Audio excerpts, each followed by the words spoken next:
So during the November debate, Tulsi Gabbard confronted Pete Buttigieg regarding comments that Buttigieg had made just days previous to the debate taking place. Unfortunate timing, I guess.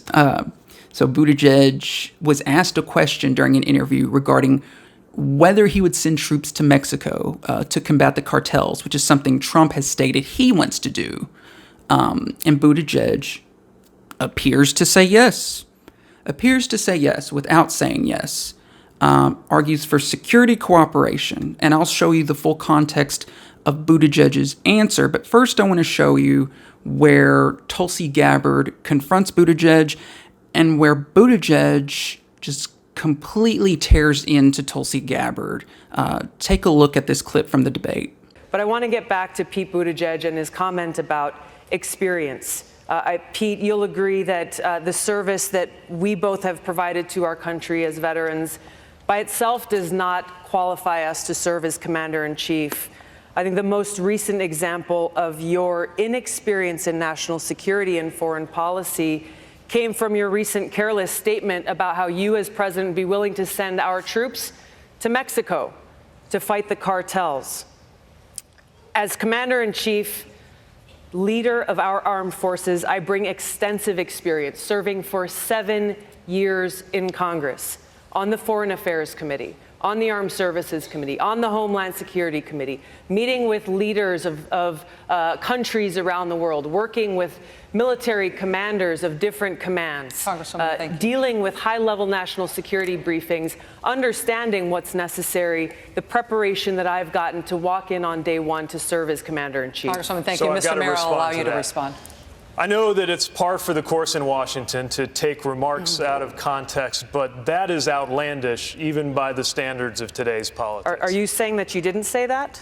I was talking about U.S.-Mexico cooperation. We've been doing security cooperation with Mexico for years, with law enforcement cooperation and a military relationship that could continue to be developed with training relationships, for example. Do you seriously think anybody on this stage is proposing invading Mexico? That's not what I said. I'm talking about building up alliances. And if your question is about experience, let's also talk about judgment. One of the foreign leaders you mentioned meeting was Bashar al-Assad. I have, in my experience, such as it is, whether you think it counts or not, since it wasn't accumulated in Washington, enough judgment that I would not have sat down with a murderous dictator like that. Congresswoman Gabbard, let me allow you to respond. Thank you. You were asked directly whether you would send our troops to Mexico to fight cartels, and your answer was yes. The fact checkers can check this out. No. But your point about judgment is absolutely correct. Our commander-in-chief does need to have good judgment. And what you've just pointed out is that you would lack the courage to meet with both adversaries and friends to ensure the peace and national security of our nation. I take the example of those leaders who have come before us, leaders like JFK, who met with Khrushchev, like Roosevelt, who met with Stalin, like Donald Trump, Reagan, who met and worked with Gorbachev. These issues of national security are incredibly important. I will meet with and do what is necessary to make sure that no more of our brothers and sisters in uniform are needlessly sent into harm's way fighting regime change wars that undermine our national security. I'll bring real leadership and experience to the White House. I've got to respond. Senator Sanders, I'm going to have to respond. Okay, so look. I like Tulsi Gabbard. I like her as a candidate. I like that she's progressive. I like that she's anti-war. And there are certain things I can pick apart from her that I don't like. But for the most part, she is a very positive presence for the progressive movement to have on stage. I like that she was an early supporter of Bernie Sanders. I like how she went to bat for him and in that process lost a very influential position as vice president of the DNC. Back in the 2016 Democratic primary. I like that she's a diplomat, even when everyone wants her to advocate on behalf of regime change, that she doesn't. And she goes to such lengths as to make the very unpopular move of meeting with Bashar al-Assad. Now, look, I like these things about her, and you may be detested that I like these things about her. But I'm just telling you where I stand. But even if I were watching this interview neutral, Tulsi Gabbard, I don't have an opinion of her. Let's just pretend. Pete Buttigieg, I have no opinion of him. I look at this clip and I think, wow, Buttigieg is a schmuck. That was a schmucky response. And I'll break it down as to why I think that. First of all, Buttigieg, she acts super angry, oh my gosh, I can't believe you misinterpreted my remarks. This is par for the course, but I've seen everything or whatever. Look, don't act like you're so mad, like it's so irrational to interpret your remarks, Buttigieg, as advocating for putting troops in Mexico. Because that's exactly what you said in the interview. And the Sacramento Bee even reported it that way. Headline, Buttigieg says he would put troops in Mexico. Tulsi Gabbard is not alone in interpreting your remarks this way. It's up to you to be specific if asked about whether you would put troops in Mexico. If you want to say no, then say no. Don't dance around and say all these things that would have to take place for you to put troops in Mexico, which it's fine to make conditional statements. But again, when you do make those conditional statements, it begs for more detail. I want to know more. Will you say you would put troops in Mexico for security cooperation? Which, by the way, during that interview when Buttigieg spoke with the interviewer about whether he would put troops in Mexico, he did not say anything about law enforcement cooperation, training relationships. Now, this is first of all, training relationships, saying, oh yeah, I'd put troops in Mexico because training relationships. No, those have different connotations. When you say troops in Mexico, we're not thinking like, okay, yeah, 10 troops to train Mexican soldiers to deal with the cartels. No, that's a very specific idea. So when you're asked about putting troops in Mexico, you can't just say security. Oh yeah, well, for security cooperation, and then not go into the detail that kind of answer deserves. Which you will see what I'm talking about whenever you see the actual clip from the interview. But this was gaslighting. He gaslighted Tulsi Gabbard. Not cool. And then he goes on to he did seek to clarify his answer, which if he were being an honest actor, he could have clarified his answer on the spot and said exactly what he had said about, look, what I meant was law enforcement cooperation and training relationships. Whenever I heard that interviewer talk about putting troops in Mexico, that's where my mind went. I'm sorry, that's my bad. I wasn't clear enough. And then if he wanted to, he could proceed to attack Tulsi in whatever way he wanted. But at least that much would have been honest, right? Or at least have, it wouldn't have been gaslighting is what I'm getting at. He's gaslighting Tulsi, making her seem like it was irrational interpretation. And he goes and mischaracterizes her words as part of this process, saying, nobody, what? You think I'm proposing invading Mexico? No, that's not that's not what she said at all. And so he's mischaracterizing her further, a further form of gaslighting, making her seem so deeply irrational. Do you not think that's disgusting? Even if you support Pete Buttigieg, even if you love him, you have a shirt that says, I heart Pete Buttigieg. Are you not disgusted by that? Are you not I guess you will be once you see the actual interview and how it was a very plausible interpretation of his words. So mischaracterizes her, and then slanders her with a number of talking points. And so that she's an Assad apologist, which is so commonly uttered with regard to Tulsi Gabbard that I imagine, folks that have heard this line have never heard the counterpoints of how she is not an Assad apologist. It pisses me off because every interview she steps into, she's asked about Bashar al-Assad. Will you condemn him right here? And she says, yeah, he's a brutal dictator. I've said it in every interview. It's like required of Tulsi Gabbard when she steps into an interview. You got to say he's a brutal dictator. And you know what happens right after that interview ends? You have people like Joyanne Reid saying, I don't understand why Tulsi Gabbard won't call him a brutal dictator. What are you talking about? You have to be deliberately ignorant. So... Assad apologist was one of the lines that Buttigieg used. And another, he went into saying he was critical of this idea of meeting with leaders of adversarial nations. And as Tulsi Gabbard is giving a string of rather good examples of when well-known leaders sat down with leaders of adversarial nations, Pete Buttigieg, rather like a child, interjects and says, you mean like Trump meeting with Kim Jong-un? I don't know what to say, except, first of all, the media, even though Trump is certainly far from the ideal person you want meeting with any leader, because he's a buffoon, your words, Buttigieg, are implying that meeting with Kim Jong-un is a bad idea. And you sound a lot like the Republicans of 2008 who were just dead set against ever meeting with the leader of Iran. Ever. And that's what the Democrats have sadly become with respect to North Korea and with respect to Syria. So the Democrats are in a bad place right now. But let me talk about the media reaction to the exchange between Tulsi Gabbard and Pete Buttigieg. Now, NBC, they write, Buttigieg, newly minted frontrunner, escapes fifth debate unscathed.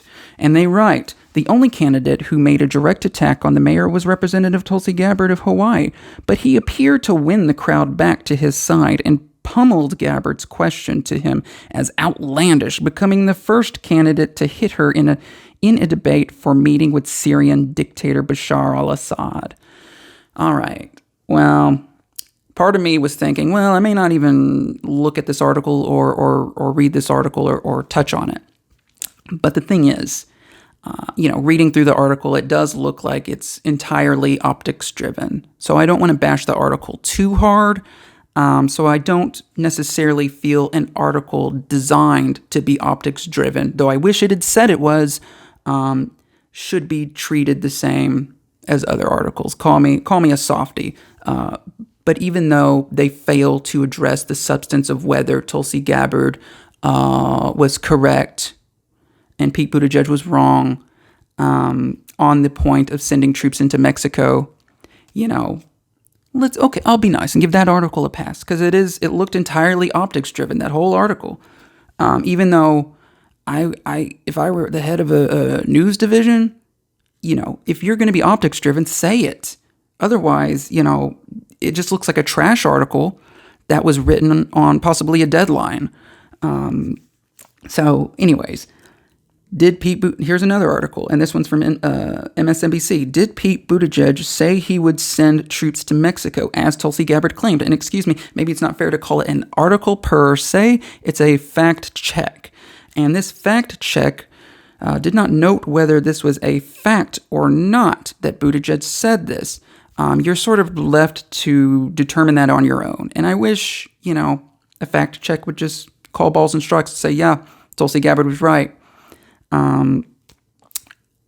Anyways, the article reads, here's what the mayor actually said at the California event recently, according to the Sacramento Bee, responding to a question related to gang and drug violence. Okay, look, it wasn't just gang and drug violence. It was specifically troops in Mexico to fight the cartels. I'm sorry, but if you're doing a fact check, be specific, because this is all very specific. Did Buttigieg say yes to troops in Mexico to fight cartels? The answer's yes. And when you paraphrase like this, you're not doing a service to the specificity of what Buttigieg said. Now, here's the quote from the article. which you'll see in the video later, there is a scenario where we could have security cooperation, Buttigieg said, adding, I'd only order American troops into conflict if American lives were on the line and if it was necessary to meet treaty obligations. And yeah, that's what he said. That's part of what he said. Very little was left out because the answer was somewhat short. The Rolling Stone, they wrote, tough night for Tulsi Gabbard. And you know what? That's completely fair. Completely fair to write about how it was a very tough night for Tulsi Gabbard. She was taking hits from Kamala Harris. She was taking hits from Pete Buttigieg. And you know what? In their last paragraph, they did note that for what it's worth, Buttigieg, when asked directly, do you see a time when troops can go into Mexico if Mexico welcomed it, for instance, he replied, there's a scenario where we could have security cooperation as we do with countries around the world. Now look, great. I'm glad at least Rolling Stone was able to put it in a fair context because Pete Buttigieg didn't elaborate all that much, which there's also an LA Times article which frustrated me so bad. I'm going to talk about it last. It deserves more attention than these other articles. This was just sort of in passing how media reported it. But let me show you the actual clip that's in question. Buttigieg and an interviewer talking about sending troops to Mexico. Mayor, after a number of Americans were murdered in northern Mexico, President Trump suggested sending U.S. troops to help Mexico deal with the cartels. With your military experience, is there a way to deal with the cartels that doesn't violate Mexico's sovereignty? Well, one of the biggest things I learned during my time deployed abroad is the importance of our alliances, our friendships. And this president, needless to say, has destroyed just about every relationship he can find. That makes America less safe, whether it is turning our back on Kurdish allies who put their lives on the line to help us fight ISIS, or right here in our own hemisphere, alienating those very countries that we need to have a better partnership with. Remember, it is in the interest of both the United States and Mexico for Mexico to prosper with greater economic success and security than they have right now. So if it is in the context of a security partnership, then I would welcome ways to make sure that America is doing what we can to ensure that our neighbor to the south is secure. But doing it in a way that calls into question Mexican sovereignty completely misses how we got here. And by the way, a lot of this is a question of the demand side on the United States. Part of what we can do is make drug trafficking less profitable by walking away from the failed war on drugs here in the United States. That is a policy that we know through experience hasn't worked. We got to do our part here at home and partner with other countries abroad. But Mayor, specifically, do you see a time when troops could go into Mexico if Mexico welcomed it, for instance? There is a scenario where we could have security cooperation as we do with countries around the world. Now, I would only order American troops into conflict if there were no other choice, if American lives were on the line, and if this were necessary in order for us to uphold our treaty obligations. But we could absolutely be in some kind of partnership role if and only if it is welcomed by our partners south of the border. The interviewer asked, would you put troops in Mexico to fight cartels?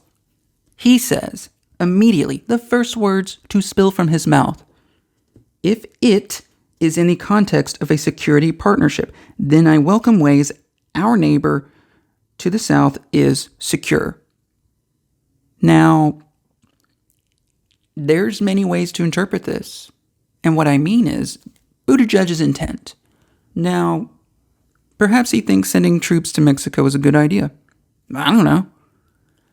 Or he just doesn't know what to say on foreign policy, which is more believable that he would have memorized talking points on the subject of security in Mexico and that security relationship or cooperation. And he had those talking points. He hears the words Mexico, troops, and just sort of spits those talking points out. Now, Buttigieg's weak point is foreign policy. He's a mayor from South Bend, South Bend, Indiana. And there's not a lot of foreign policy experience there. And it's unsurprising that he doesn't know much about foreign policy. So he's having to deliver a lot of answers on a lot of complicated questions. And it's easy to just say, security cooperation. It's the interviewer asks a question about Mexico, and he just barks out security cooperation. And then you're insane if you think that saying that in response to a question about troops in Mexico to fight the cartels, if you're insane to think that that is saying that he would put troops in Mexico. That's gaslighting. He gaslighted Tulsi Gabbard, and he gaslighted everybody who also interpreted his remarks that way. The more noble thing to do would be, look, I was a bit vague. I was a bit vague on that answer. When I heard, a question related to the security of Mexico, I immediately responded and talked about how we need to have a security cooperation.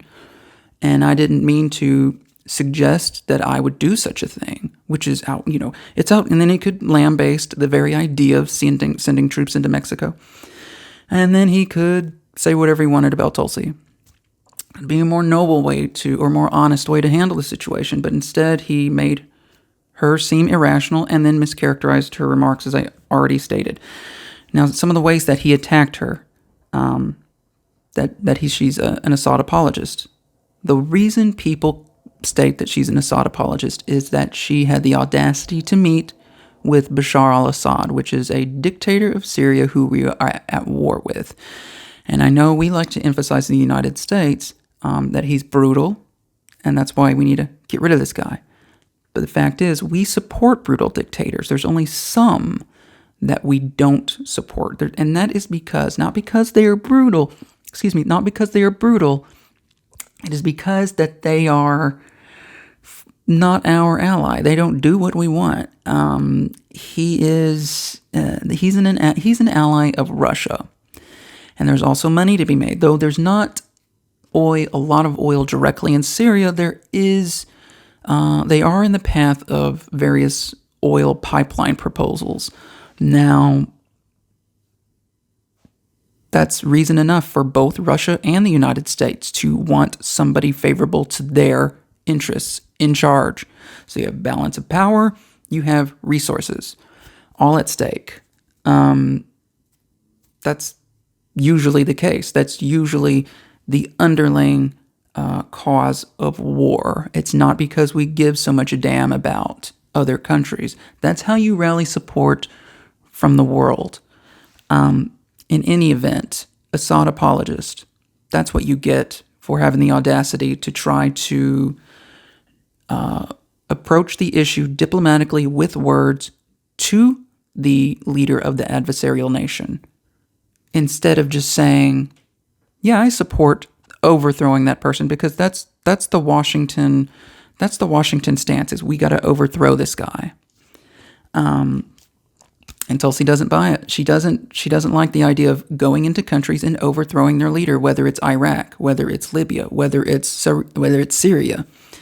That doesn't make her a Gaddafi apologist. That doesn't make her a Saddam Hussein apologist, and it doesn't make her an Assad apologist. And another reason people crack down on her for being an Assad apologist is because she didn't back. She was the only one not to a resolution stating that Bashar al-Assad is a war criminal. Now, the reason that she did not back this is highly ignored, but the stated rationale from her is that these resolutions precede the United States militarily intervening and ousting a leader of a nation. And she's not wrong about that. These resolutions do precede that act of regime change, which she is against the act of regime change. Now, you can argue that this isn't the right way to oppose the Syrian war. You can argue that, and you can argue, well, this is a correlation, not a causation. This resolution preceding the ouster of a leader. You can argue that as well. Okay, but understand her rationale, and if you don't understand it, then I guess I could get where you're coming from, that she's an Assad apologist, but it's a very simple rationale. It's very simple, elementary. And the fact that these media pundits still don't get it, it's a bit suspicious. They're either extremely ignorant and unresearched on things that you should be researched on before you start lambasting someone as supporting a dictator. You might want to research on what you're talking about, or they're actively propagandistic towards somebody who is a threat to the status quo. Now, I'm willing to bet it's a mix of the two, depending on which pundit you're talking about. So, Buttigieg, is he ignorant? Is he propagandistic? Well, I happen to think he's just opportunistic, and he saw an easy way to give a crippling blow to Tulsi Gabbard, and he took it. And as far as him demonizing the act of Trump meeting with Kim Jong-un, I already mentioned that Trump is not who you want meeting with Kim Jong-un, and I think I pretty much covered this to some extent. But what I didn't cover was how media reacted to that. And here's what the LA Times reported in response to Tulsi Gabbard's list of noteworthy moments where a U.S. leader met with the leader of an adversarial nation. Here's the LA Times reaction to that. They stated, all of those summits come with asterisks, however. The United States and the Soviet Union were allies against Nazi Germany when Stalin and Roosevelt met during World War II. Kennedy's meeting with Khrushchev in 1961 has long been regarded as a diplomatic disaster that was soon followed by the Cuban Missile Crisis, and Gorbachev was a reformer who ushered in an era of political openness in the Soviet Union. Okay, so I feel like those asterisks could themselves use asterisks, but the thing that's more telling about that article was that they offered a link to a tweet by Buttigieg's campaign about the fuller context of the interview where Buttigieg made his remarks about troops in Mexico, but they didn't offer any analysis. And one thing I would have mentioned would have been that the fact that the Sacramento Bee even interpreted his remarks as suggesting that they would put troops into Mexico. Or that Buttigieg would put troops into Mexico. It was not an irrational interpretation, and the LA Times shows their bias by not handling his remarks with the kind of scrutiny that they treated Gabbard's remarks about meeting with the leader of adversarial nations. And what's worse is that they would make this statement of putting an asterisk next to her examples without noting the many, many cases of which it is important for the United States to sit down, or the many examples of when it is important or has been important for the United States to sit down with a leader of an adversarial nation. And I don't see how that doesn't immediately pop into your mind when writing this article or when criticizing Tulsi Gabbard's examples. In fact, you know what? It's cool. You can criticize Tulsi Gabbard's examples, but how? How does it not come to mind of the necessity of meeting with the leaders of an adversarial nation? As far as Gorbachev saying, oh, well, Gorbachev doesn't count. He was a reformer. Well, think about all the times the United States sat down with Russian leaders before Gorbachev came into office and during the Cold War. Even Henry Kissinger thought it was a good idea. Henry Kissinger, who sat down with Mao Zedong during the brutalities during the Great Leap Forward. He didn't say, oh, well, Mao Zedong, he's a brutal guy, so I'm not going to sit down with him. No. And you know what? If he thought that way, which Kissinger is a horrible human being. I don't want you to think that, the guy at all. I know he's one of the worst. He's one of the worst people when talking about political science or international studies. But in any event, he sat down with Mao Zedong. Nixon sat down with Mao Zedong, and we wouldn't have a peaceful relationship with China if that hadn't happened. And as far as Russia, sitting down with Russia, what do we get out of it? We got the anti-ballistic missile treaty. We got the various SALT treaties. We were able to talk about disarmament of the nuclear stockpiles that had built up. We were able to lessen tensions during a very dangerous era of human history. So, kind of noteworthy. and it kind of just pops into my head. It's so obvious that I worry. I worry about the LA Times, for that to be written, and all the good that comes out of talking to a leader of an adversarial nation just doesn't register. Or you're so biased, it does register, but you don't want to mention it. Which is it? Again, the classic equation. Are you ignorant or are you complicit in propaganda? It's hard to tell the two apart sometimes, which, by the way, in terms of the leader of North Korea, meeting with them, Kim Jong-un, which is so unthinkable nowadays, Bill Clinton had Madeleine Albright go and meet with Kim Jong-un's father, Kim Jong-il. Yeah. And so are we going to, in hindsight, say that's not acceptable anymore? No more meeting with the leader of North Korea? We're not going to do it? Because Buttigieg wanted to be glib and childish about the idea, like Trump meeting with Kim Jong-un, which was a statement that appeals to our visceral hatred of Trump and everything he touches. And yeah, not saying he's ideal to talk to the leader of any nation, but when you start demonizing the concept of meeting with the leaders of an adversarial nation, you are fucking dangerous. You are a dangerous human being to hold the office of the presidency of the United States in an era where we have to fight things like climate change, nuclear weapons, nuclear weapon proliferation, when we have to negotiate treaties with Russia to ensure that nuclear weapons don't proliferate or renegotiate that treaty. You're a dangerous human being. I can't count on you to handle things like reinstating the United States' role in the Iran deal. Because if you won't talk to the leader of North Korea, are you going to talk to the leader of Iran? Well, you won't talk to the leader of this nation, Syria, of North Korea.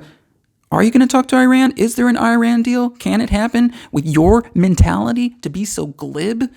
All right, so you need to rethink your support of Pete Buttigieg if you support him. If you're one of the many people that do, in, for example, Iowa and New Hampshire, where he's currently polling first placed and almost first placed, respectively, in those two major critical states that will be voting early in this Democratic primary.